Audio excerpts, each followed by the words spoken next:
भगवान ने कहा नारद जी तुम मेरे थे यही तो समस्या है।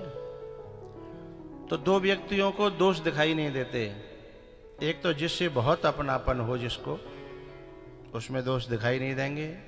दूसरा तीनों गुणों से ऊपर उठ जाए, जो साधु समता में आ जाए, उसे भी किसी के गुण दोष दिखाई नहीं देते। लेकिन उसी साधु के कोई समर्पित हो जाए तो फिर मजबूरी में गुण और दोष देखने पड़ते हैं उनसे उठाने के लिए।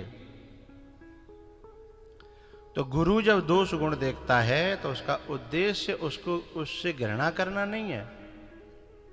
गुरु को घृणा नहीं होती।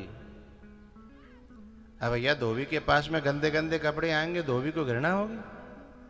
उसका तो व्यापार बढ़ रहा है ना।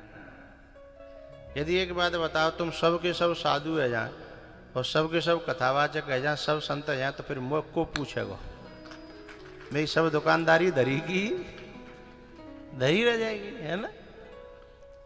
तो जहां गंदे कपड़े होंगे वहीं तो भैया धोबी का घाट सजेगा। उसे घृणा नहीं होती, उसे उसको साफ करने में आनंद आता है, उसे अच्छा लगता है, उसे करुणा आती है। लेकिन कपड़ा जो है अपने आप को समर्पित कर दे, उस पर मोंगरा बजे, सरप में मुंह डुबो दो जाए, साबुन ते फिर बाकी थूतरे पर रगड़ जाए, साबुन लगाएंगे, फिर बुरसते बाकी मुंह पे दही दे, जहां जा बाकी गंदगी चिपकी का है मैं दही दे रगड़ा रगड़ी हो, ताकि बाद आए ऊई उफ न करे, है ना।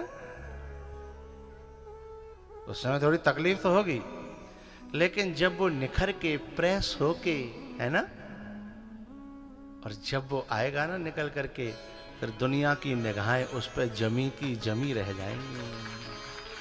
है कोई संतों का शिष्य बन करके और उनके अनुसार, उनके अकॉर्डिंग अपने जीवन को जब साफ सुथरा करता है ना, तो होता क्या है, उस पर निगाहें टिक जाती हैं जमाने की, संसार की निगाहें टिकने लगती हैं। फिर वो लोग कहते हैं तुम कुछ बदले बदले से लग रहे हो, कुछ अच्छे से लग रहे हो, हैं तुम्हें क्या हो गया है। भीतर ही भीतर सफाई होना चालू हो जाती है ना, तो फिर उसमें से सुगंध आना प्रारंभ हो जाती है।